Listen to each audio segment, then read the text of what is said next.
পিনপিনে আলোয় আলোকিত অবরুদ্ধ বৃহৎ কক্ষটা। চারদিকে কালো পোশাক পরিহিত মানুষেরা সারিবদ্ধভাবে দাঁড়িয়ে আছে মাথা নত করে। প্রত্যেকের হাতেই চকচকে রিভলভার। কোনো জানালা নেই এই আস্তানায়, আছে শুধু একখানা গোপন দরজা। দেয়ালে দেয়ালে রক্তের ছোপ। মেঝেতে পড়ে আছে কয়েকটি নিথর রক্তাক্ত দেহ। ছড়িয়ে ছিটিয়ে পড়ে আছে মানুষের কাটা হাত, পা কিংবা আঙুল, যেগুলো চুইয়ে চুইয়ে রক্ত গড়িয়ে পড়ছে। কারো মাথার ঘিলু উড়ে গেছে। থেতলে যাওয়া মস্তিষ্কটা এদিক ওদিকে ছিটিয়ে আছে। নাকে ভেসে আসছে তাজা রক্তের তীব্র গন্ধ। মানবদেহে কুচি কুচি করা মাংসগুলো ফেলা হচ্ছে বৃহৎ মেশিনটাতে, যা সুন্দর মাংসের কিমা হয়ে ফেরত আসছে অন্য পাশ দিয়ে। নীরব রুমটাতে মেশিনের শব্দ ব্যতীত আরও কিছুর শব্দ হচ্ছে। প্রত্যেকের শ্রবণেন্দ্রিয়ে বাড়ি খাচ্ছে অস্পষ্ট গোঙানির শব্দ। কেউ আর্তনাদ করতে চাইছে, তবে কথা বলার শক্তি নেই। এত নির্মম অত্যাচার করা হয় এই বদ্ধ ঘরে, এই পাতালপুরীতে। মানুষ হত্যায় এত সুখ, এত তৃপ্তি। পাশের রূপ ঘরমাক্ত শরীরে সাদা রঙের শার্টটা লেপ্টে আছে। ঘামে মাথার চুলগুলো চুপচুপে হয়ে গেছে সুঠাম দেহি পুরুষটার।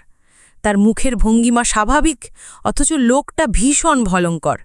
চেয়ারে পায়ের ওপর পা তুলে বসে আছে সে, একদম নির্বিকার ভঙ্গিতে। অথচ তার চোখের সামনে মেঝেতে শুয়ে গলা কাটা মুরগির মতো ছটপট করছে একটা দেহ। আর্তনাদ করছে লোকটা, আমাকে বাঁচাও, মেরো না। তার আর্তনাদ শুনেও তোয়াক্কা করে না সেই পাষাণ মানুষরূপী পশুটি। কয়েকটা গার্ড নতুন এসেছে, মহিলা একজন আর 4 জন পুরুষ। তারা সেই নির্দয় পশুটির আচরণে থরথরিয়ে কাঁপছে। অকস্মাৎ লোকটার আর্তনাদ বন্ধ হয়ে যায়। কক্ষ কেঁপে ওঠে গুলির আওয়াজে। একসাথে পরপর 4টা গুলি এসে লাগে মেঝেতে লুটিয়ে পড়া লোকটার দেহে। খান খান হয়ে যায় লোকটার দেহ, ছিঁড়ে ফেড়ে এক এক টুকরো এক এক স্থানে ছিটকে যায় চোখের পল্লব পড়ার আগেই। কি নির্মম মৃত্যু! উপরবালা সহ্য করবেন এসব? চেয়ারে বসা লোকটা কিঞ্চিত অবাক হয়ে তাকায় রুমে প্রবেশ করা নতুন ব্যক্তির দিকে, এবং বাকিরাও তাকায়। একখানা সুন্দরী নারী দাঁড়িয়ে আছে দরজার সামনে, তার হাতে একটা রিভলভার। মেয়েটার ফর্সা মুখশ্রীটা গম্ভীর। সুন্দরী নারী দেহে প্রতিটি কোনায় কোনায় বিচরণ করছে মাদকাসক্তি দ্রব্যের ন্যায় নেশা। যে কোনো পুরুষ কেন, নারী ওই নারীতে মুগ্ধ হতে বাধ্য। মেয়েটার শরীরের গঠন প্রত্যেকটা পুরুষকে চুম্বকের ন্যায় আকর্ষণ করে। তবে এই নারীর দিকে কোনো ছেলের চোখ তুলে তাকানো গুরুতরভাবে নিষেধ। মেয়েটা তার তীক্ষ্ণ শ্যাওলারঙা চক্ষুজোড়া নিক্ষেপ করে চেয়ারে বসে থাকা ছেলেটার দিকে। অতঃপর ভারী গলায় বলে উঠল, মিস্টার উদয় মাহাতাব, 5 মিনিটের মধ্যে রুমে আসবেন। উদয় মাহাতাব উঠে দাঁড়ায়, দাঁতে দাঁত চিপে হাত দুটো মুষ্টিবদ্ধ করে নেয়। রাগে অঙ্গপ্রত্যঙ্গ টকবক করে উঠছে তার। উদয় রাগান্বিত কণ্ঠে গর্জে উঠে, এটাকে আরও কয়েকদিন ছটফট করিয়ে মারতাম আমি। তুই কেন আমার শিকারকে নিহত করলি নীলা? নীলা বাঁকা হাসে। উদয় চমকায় না, বরং বিরক্ত হয়ে হাঁসফস করে ওঠে। নীলা ঠোঁট উল্টে আহ্লাদি কণ্ঠে বলে, আমার ভীষণ রোমান্স পাচ্ছে উদয়, 2 মিনিটের মধ্যে রুমে আয়, তোকে দরকার। নতুন আসা মহিলা গার্ডটার লজ্জায় চিবুক নামিয়ে নয় গলায়। সে এখানকার রান্নাবান্নার কাজ করার জন্য এসেছে। কাজ ফুরিয়ে গেলে পরকালে চলে যেতে হবে হয়তো। মহিলাকে লজ্জা পেতে দেখে পাশের একটা গার্ড কটমট করে তাকিয়ে ইংরেজি ভাষায় বলে, আপনার মুখশ্রী স্যার দেখলে নির্ঘাত শিট করে দিবে। এটা মাফিয়াদের আস্তানা, নিশ্চয়ই এখানে কোনো সওয়াবের কাজ করা হয় না। এইটুকু বলে থামল গার্ড। সে কথা বলছে শুনলে উদয় তার মুন্ডু উড়িয়ে দিতে দুবার ভাববে না। নীলা যেমনভাবে এসেছে ঠিক তেমনভাবেই চলে গেল। মেয়েটার হাঁটার ভঙ্গিটা অনেক টালাবা, একদম রাজকীয় ভঙ্গিতে হাঁটে সে। উদয় মাহাতাবের রাগ এখন গলে জল। উদয়ের মুখে যদিও হাসি নেই, তবুও বোঝা গেল কার রাগ নেভেছে। সে আর দাঁড়ায় না, গটগট পায়ে হেঁটে চলে যায়। যাওয়ার আগে একজনকে বলে 2 গ্লাস ঠান্ডা জুস যেন তার রুমে পাঠিয়ে দেওয়া হয়। সামরিন নীলাকে দেখা মাত্র মেরুদণ্ড সোজা করে দাঁড়ায়। নীলা সামরিনের নিকট এসে দাঁড়ায়। সামরিনের মুখে চওড়া হাসি ফোটে। সে সুন্দর করে জিজ্ঞেস করে, একটু পরে ভোরের আলু ফুটবে, এই সময় আসবি আমি ভাবিওনি? নীলা হতাশায় নিমগ্ন অক্ষিজোড়া সামরিনের সমস্ত মুখে বুলিয়ে শান্ত কণ্ঠে বলে, তুই বললি বলে এসেছি, নয়তো কক্ষণও আসতাম না।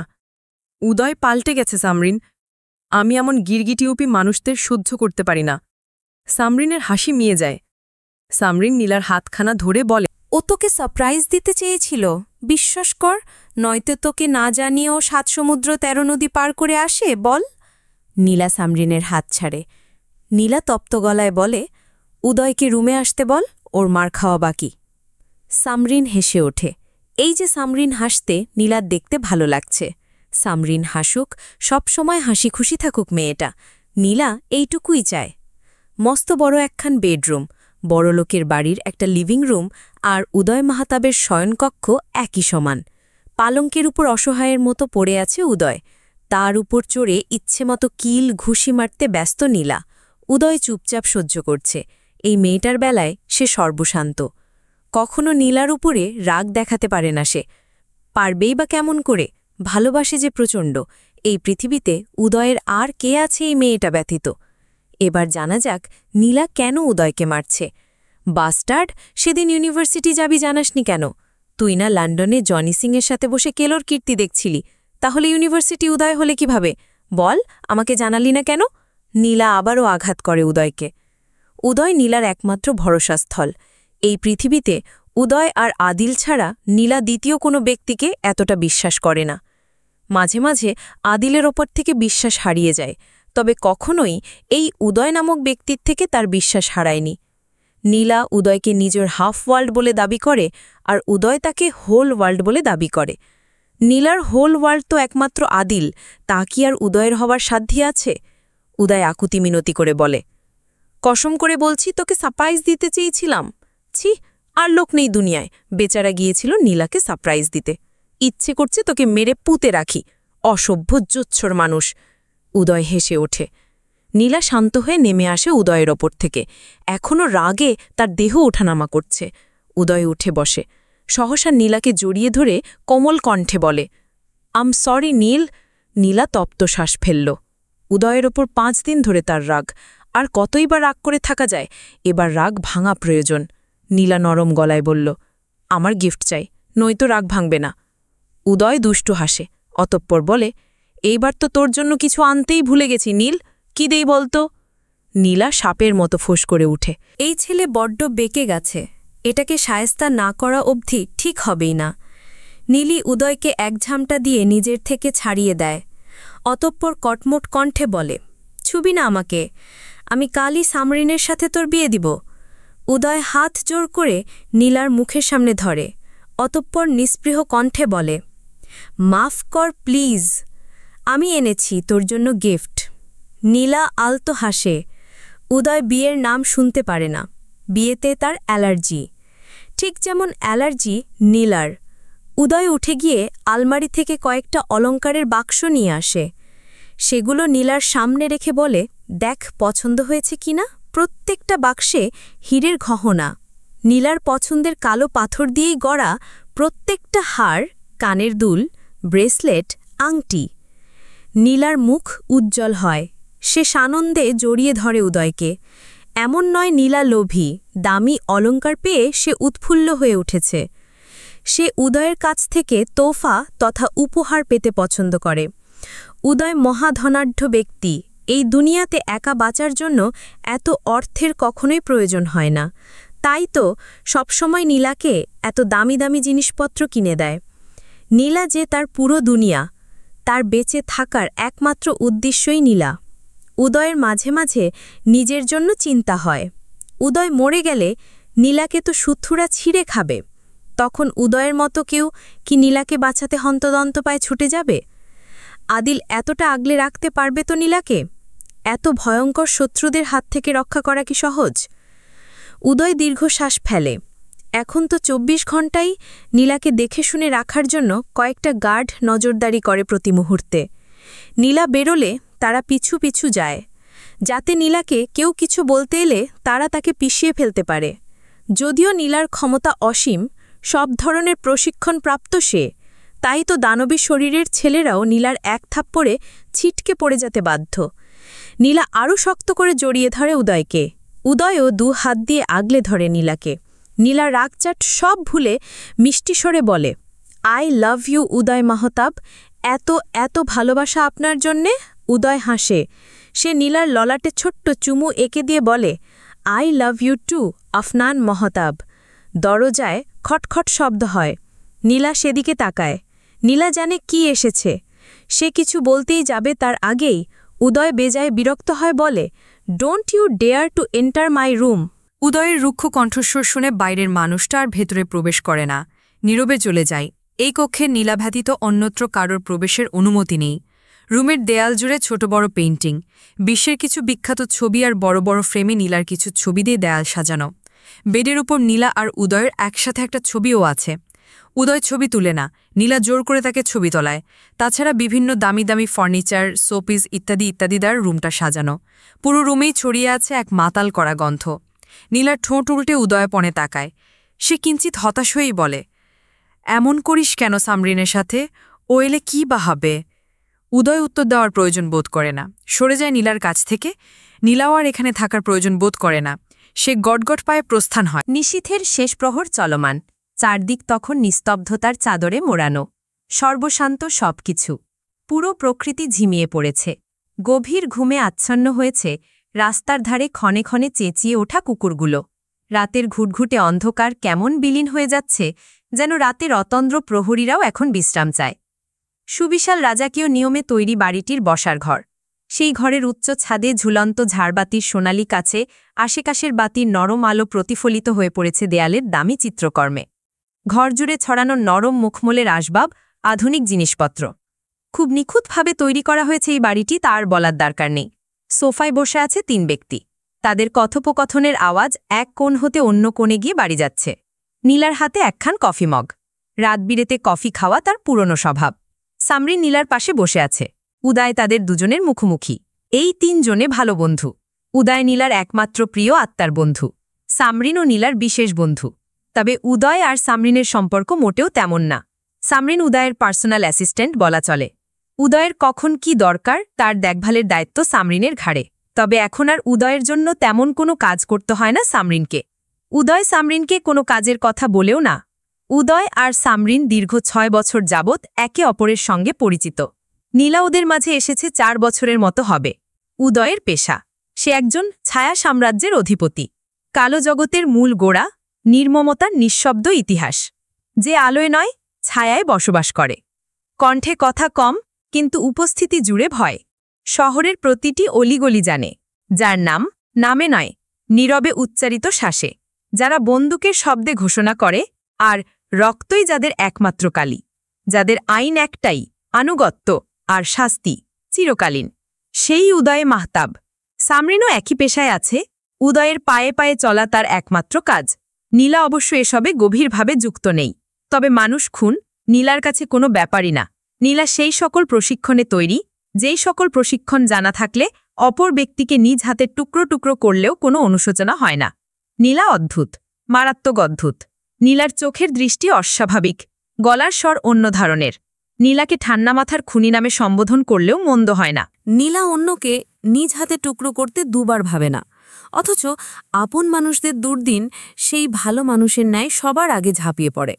লোকজন জানলে হাসাহাসি করবে, একজন নিকৃষ্ট ব্যক্তি কিনা অন্যায়ের প্রতিবাদ করতে দাঁড়ায়। ব্যাপারটা সত্যিই হাস্যকর।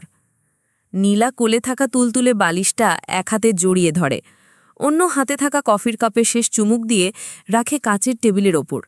সামরিন নীলার উদ্দেশ্যে বলে, আর কিছু খাবি? নীলার ডানে বামে মাথা নেড়ে জানায় সে আর কিছু খাবে না। উদয় বলে, আসাদ মির্জার পেছনে পড়লে কেন হঠাৎ? নীলা নির্বিকার কণ্ঠে বলে, ও আমার ভার্সিটির শিক্ষার্থীদের ওপর নজর দিয়েছিল। উদয় স্বাভাবিক কণ্ঠে বলে, এতে ওর কিছুই হবে না। নেতাও সাধারণ জনগণের মুখ তো টাকা দিয়ে বন্ধ করে রাখবে এমনি। নীলা এবারও নির্লিপ্ত কণ্ঠে বলে, থাক না, সমস্যা নেই। রবিনকে ভাবছি মেরে ফেলব। আসাদ মির্জা থাকুক, শত হোক উনি খুব দয়ালু মানুষ। তাছাড়া বেচারার ৭০ লক্ষ ড্রাগস আটকে আছে, তা তো বাইরে পাঠাতে হবে। উনি ওসব নিয়ে থাকুক, ওনার ক্ষতি করতে চাইছি না, শুধু চাইছি রবিনকে শেষ করতে। উদয় নির্মল নয়নে চায় নীলার নির্বিকার মুখচ্ছিপনে। সে খুব সূক্ষ্ম নেত্রে নীলার মুখটা পরখ করে। এইটুকুমেই এমন ভয়ঙ্কর হয় কারো ধারণা আছে? নীলা যে এমন রূপে রূপান্তরিত হবে তা তো কোশমিনকালেও কল্পনা করেনি কেউ। তবে কেন নীলা এমন নিষ্ঠুর হল? কেনই বা এত প্রাণহীন হয়ে গেল সে? নীলার সুন্দর হৃদয়টা কি ভবিষ্যতে উদয়ের মতো কংক্রিটের হৃদয়ে পরিণত হবে? উদয় ভাবতে পারে না, কিছু ভাবতে পারে না। সে শুধু শীতল কণ্ঠে বলে, তুই আসাদ মির্জার ক্ষতি করতে চাইছিস না, ঠিক আছে, তবে সে তোর কোনো ক্ষতি করতে এলে আমি তাকে ছাড়ব না। নীলা ক্ষীণ হাসে, মাথা দোলায় নির্দ্বিধায়। সেই মাথা দোলানির অর্থ অবশ্যই, অবশ্যই। সামরিন তপ্ত শ্বাস ফেলে, অতঃপর নীলাকে শুধায়, তোর বাবা কি এই কেসটা নিয়ে ঘাটাঘাটি করবে? নীলার হাসি মিয়ে যায়। নীলা ঠোঁট কামড়ে ধরে বেশ মলিন কণ্ঠে বলে, জানি না, বাবার নিজেরই কত কেস পড়ে আছে। চট্টগ্রামে যাবে কিছুদিনের মধ্যেই।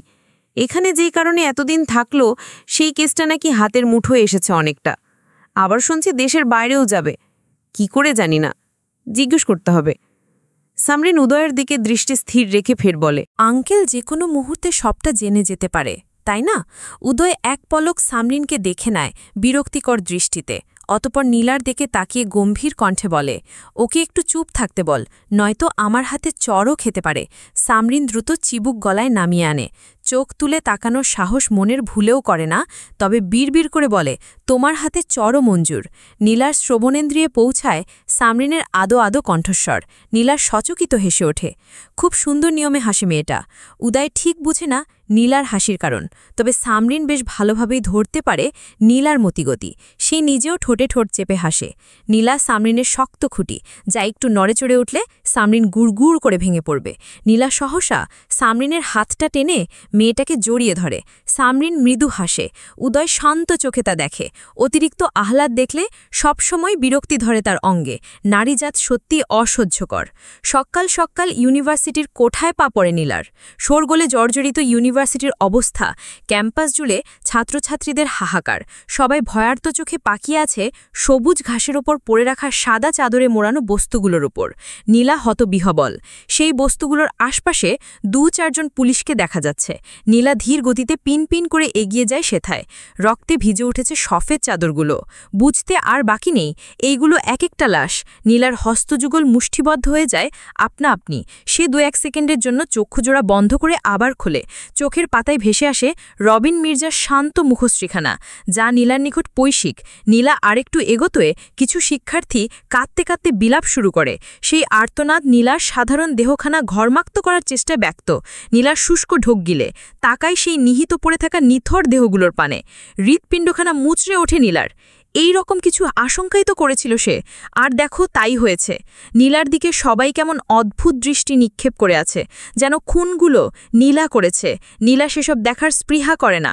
সে দ্রুত পায়ে অফিসার তানভীর শিকদারের কাছে গিয়ে দাঁড়ায়, অতপর বলে, ওদের মুখ দেখাবো, দেখান। তানভীর শিকদার আর চোখে তাকায় নীলার দিকে। তানভীর এতক্ষণ মতিউ আলম এর সঙ্গে কথা বলায় ব্যস্ত ছিলেন। হঠাৎ করে নীলার কণ্ঠস্বর শুনে সে থামেন। তাকায় নীলার দিকে খুবই কড়া চোখে। নীলা তানভীরকে তাকিয়ে থাকতে দেখে ফের বলে, কি বললাম? দেখব ওদের, দেখার সুযোগ দিন। তানভীর কিছু বলার উদ্দেশ্যে হাঁ করার পূর্বেই অধ্যক্ষ মতিউর আলম দাঁতে দাঁত পিষে বলে ওঠেন, আমার তোমার সাথে কথা আছে, আইজা, জরুরি কথা। টিচার্স রুমে আসো জলদি। নীলার নড়চড় নেই। সে শান্ত কণ্ঠে ফের বলে, ওদের মুখটা দেখতে চাইছি তো আমি, দেখান। তানভীর শিকদার আরেকটু এগিয়ে আসে নীলার নিকট। নীলা ঘাড় বাঁকায়। তানভীর শিকদার কটমটে করে চাপা কণ্ঠে বলে, কি হচ্ছে তোমার জন্য এসব দেখতে পাচ্ছ? কি করে ফেলেছ তুমি ভার্সিটির অবস্থা? সবসময় নিজের মন গড়াভাবে চললে হয় না। এবার বুঝতে পেলে তো নিশ্চয়ই। নীলা তানভীরের কথার প্রেক্ষিতে কোনো রাগ করে না। তানভীর অন্যদের ইশারা করে নীলাকে লাশগুলো দেখানোর জন্য। সে নিথার মুখশ্রীগুলো হতে সফেদ চাদর তুলে দিতেই ভেসে আসে এক একটা সুন্দর মানুষের থেতিলে যাওয়া মুখশ্রী। নীলার অন্তঃস্থল কেঁপে ওঠে কেমন করে। নীলা নিজে মানুষের এমন অবস্থা করতে অভ্যস্ত। আজ তো তার আপন মানুষদের অবস্থায় রবিন এমন করে দিলা।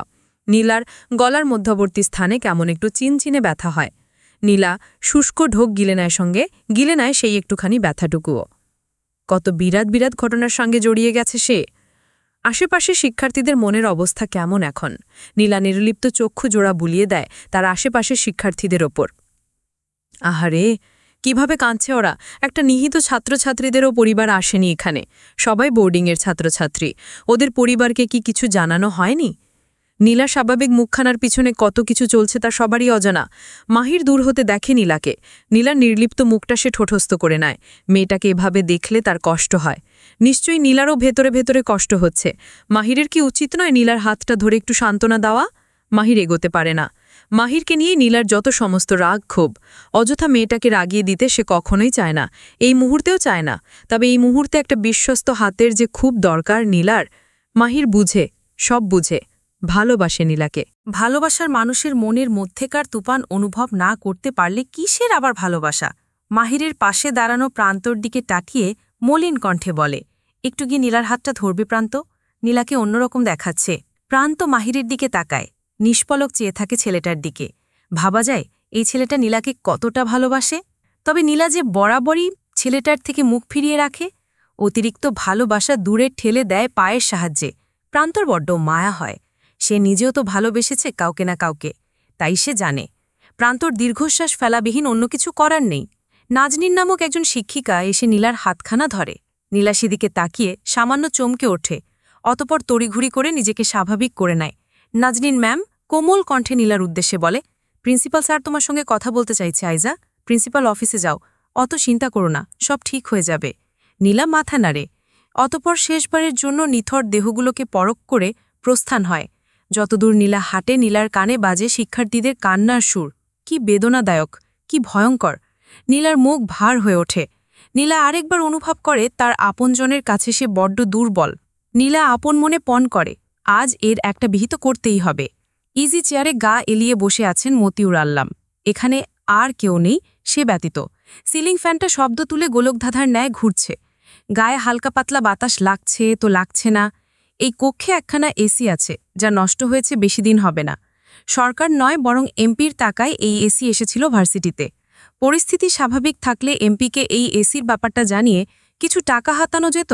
তবে এখন যে পরিস্থিতি একদমই বিপরীত। নীলার প্রতি প্রিন্সিপালের রাগের অন্ত নেই। হঠাৎ মতিউর আল্লামের ভাবনা সুতো কাটে দরজার খটখট শব্দে। নীলা এসে দাঁড়িয়েছে দুয়ারে। মতিউর আল্লাম সোজা হয়ে বাসেন, অনুমতি দেন নীলাকে ভেতরে আসতে। নীলা ভেতরে আসে। অনেকটা দূরত্ব বজায় রেখে দাঁড়ায় প্রিন্সিপালের মুখোমুখি। মতিউর আল্লামের কপালে বিরক্তের ভাঁজ পড়ে অনেকখানা। কত বড় বড় ব্যাপারগুলো ঘটছে, অথচ এই মেয়েটা এখনও নির্বিকার। মুখ চোখ দেখো, মনে হচ্ছে যা হচ্ছে তাতে তার কিছু যায় আসে না। মতিউর আল্লাম রাগটুকু কোনো রকমে গিলে কঠিন কণ্ঠে বলে, দেখেছ আজকে ভার্সিটির অবস্থা? এক একজনের প্যারেন্টস কল করতে করতে পাগল করে দিচ্ছে আমাদের। তোমার নামে কমপ্লেনের শেষ নেই। তুমি কি কিছু করবে নীলা? নয়তো আমি তোমাকে টিসি দিতে বাধ্য হব। নীলার শান্ত চোখেই চেয়ে থাকেন মতিউর আলমের দিকে। টিসি দেওয়ার ভয় দেখাচ্ছে? এই ভয় কি নীলা পায়? আশ্চর্য। মতিউর আলম ফের বলেন, কিসের ভিত্তিতে তুমি এসব করলে আমি বুঝতে পারছি না। পারিবারিক কোনো ঝামেলা ছিল এমপির সাথে তোমাদের? না হলে তো তোমার... মতিউর আলমের কথা শেষ হয় না, তার আগেই নীলা বলে ওঠে, পারিবারিক কোনো ইস্যু নেই স্যার। আমি যা করেছি ভার্সিটির শিক্ষার্থীদের নিরাপত্তার জন্যই করেছি। মতিউর আলম রুষ্ট হন। তিনি অগ্নিদৃষ্টিতে নীলার দিকে তাকিয়ে ক্রোধান্বিত কণ্ঠে বলেন, মস্করা করছ? শিক্ষার্থীদের নিরাপত্তার জন্য তুমি এসব করেছ? তাহলে এখন ওসব নিরাপত্তা কোথায়? আগে কয়েক মাসে একটা শিক্ষার্থী খুন হতো, আর আজ একসাথে 9টা খুন। তুমি ভাবতে পারছ 9টা জলজন্ত নিরীহ প্রাণ আজ পৃথিবীর মায়া ত্যাগ করেছে? নীলা নিশ্চুপ। মতিউর আলমের কথার প্রেক্ষিতে বলার মতো অযথা বাক্য তার কাছে নেই। মতিউর আলম নিজেকে সামলান। তিনি দীর্ঘশ্বাস ফেলে বলেন, তোমার বাবাকে আমার সাথে দেখা করতে বলবে।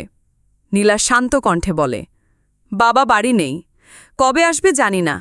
তাছাড়া বাবাকে আপনি যা বলতেন, মানে আসাদ মির্চের সঙ্গে একান্তে বসে মিটমাট করার ব্যাপারটা, তা আমার বাবা করত কিনা জানি না, তবে আমি তা করতে দিতাম না।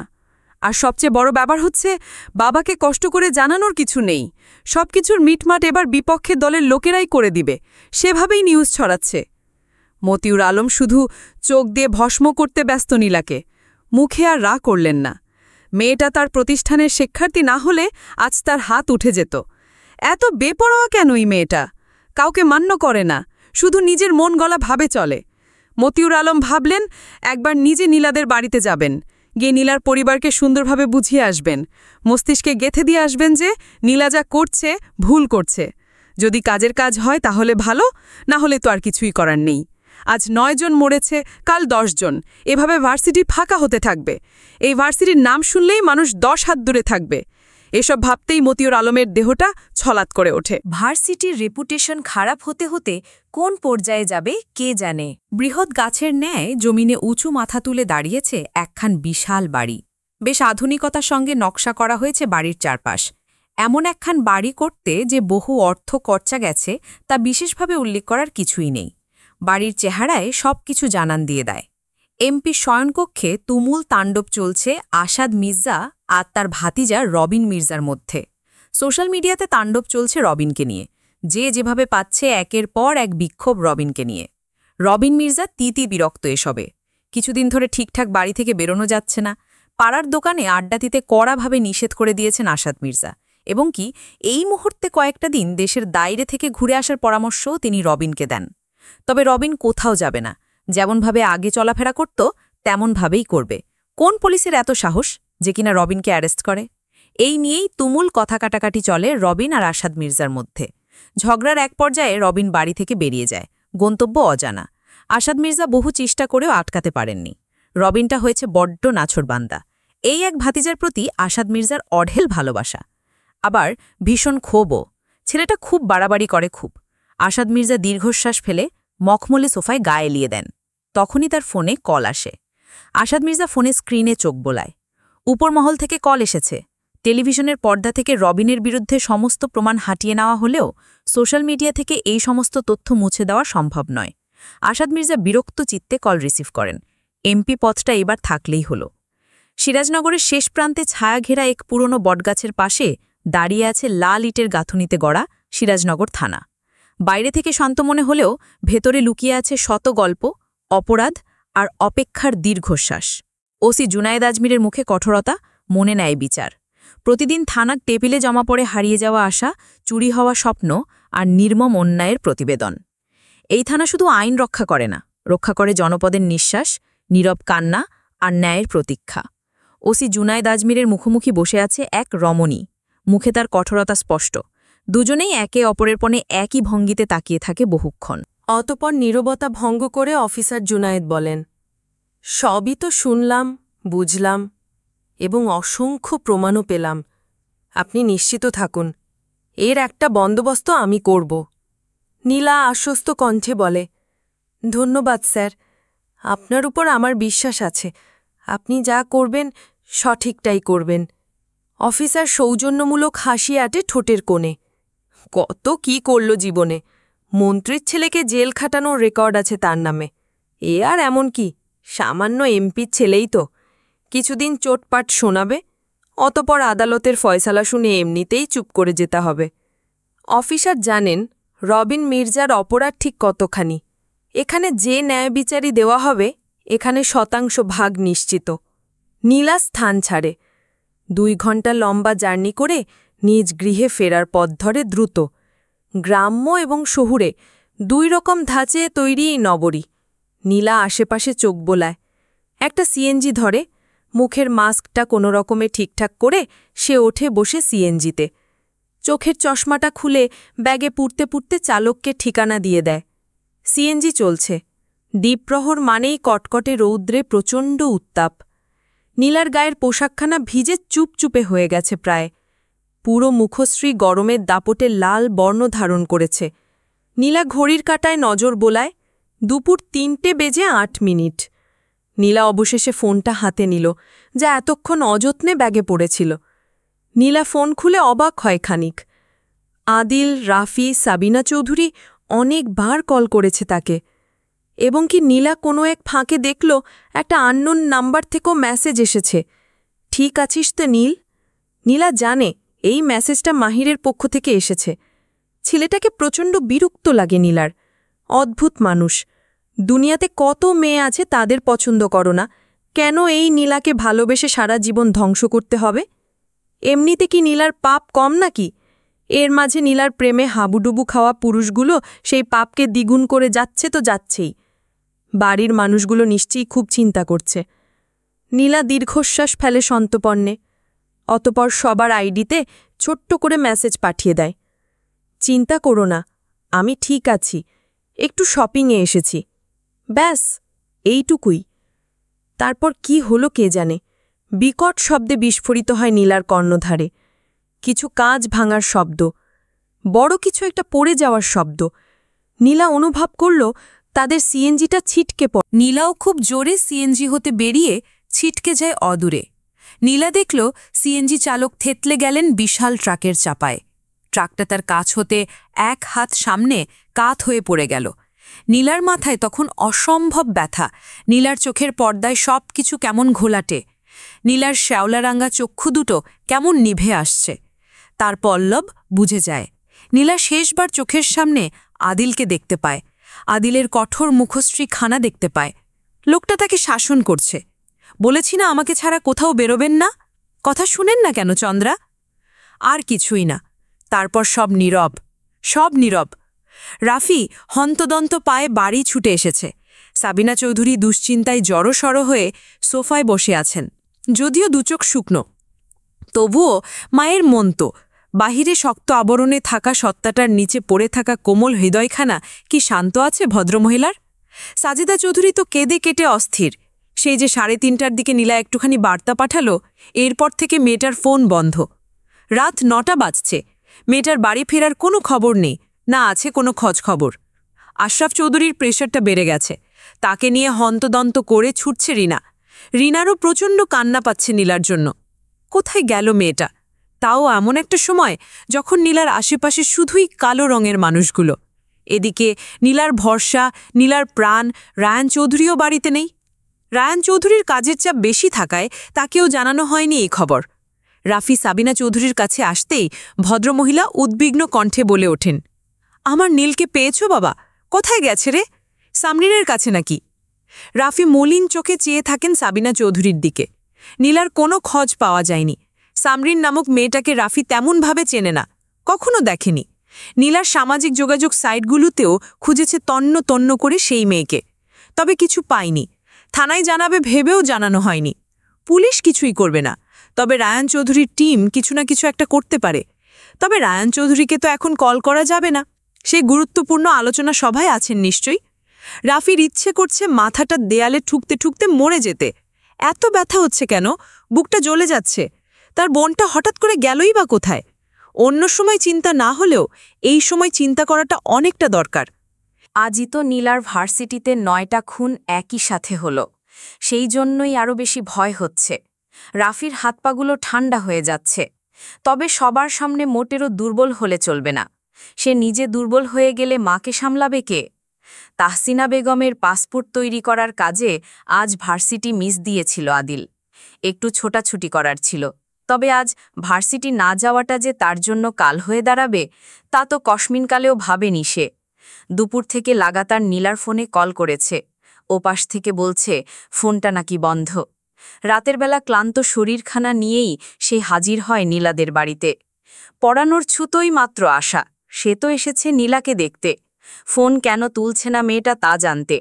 তবে এসে যে চৌধুরী বাড়ির এমন করুণ দশা দেখতে হবে তা তো সে ভাবেনি। সাবিনা চৌধুরী তখন রাফির বুকটায় মাথা গুজে চিৎকার করে করে কাঁদছেন। রাত 10টার কাটা, অথচ তার মেয়েটার কোনো খবর নেই। রিনা মুখে আঁচল চেপে কাঁদছে। সাজেদা চৌধুরীর কি অসহ্য বিলাপ। তখন রাফির চোখ দুটো লাল বর্ণের। কাঁদতে না পারলে মানুষের চোখ যেমন হয় তেমনই। আদিলের পায়ের নিচের জমিন কেমন হেলে দুলে ওঠে। বুকটা জ্বলে ওঠে দাউ দাউ করে। হৃৎপিণ্ডখানা কাঁপতে কাঁপতে এই বুঝি বেরিয়ে এলো। আদিল অনুভব করল তার মস্তিষ্ক একদম অচল হয়ে পড়ছে। সে দিগদিগান্ত বুঝতে পারছে না। তার নীল কোথায়? কোথায় তার চন্দ্রা? কোথায়? নিস্তব্ধ কক্ষ। কিছু মানুষের ভারী নিঃশ্বাস একত্রিত হয়ে বেশ ভুতুড়ে একখান পরিবেশে সৃষ্টি ঘটিয়েছে। কক্ষের অবস্থা গা ছমছমে। সামরিনের গলা কাঁপছে, হাত পা থরথরিয়ে কাঁপছে। সে কোনো রকমে উদয়ের ডান বাহুটা আঁকড়ে ধরে খুব কষ্টে কণ্ঠনালী থেকে একটু স্বর বের করে। ও আর বেঁচে নেই উদয়। আসসালামু আলাইকুম। আমাদের এই পর্বটি এখানেই শেষ হলো। এর পরের পর্বটি পেতে আমাদের চ্যানেলের দিকে চোখ রাখুন। ধন্যবাদ। সবাই সুস্থ থাকবেন।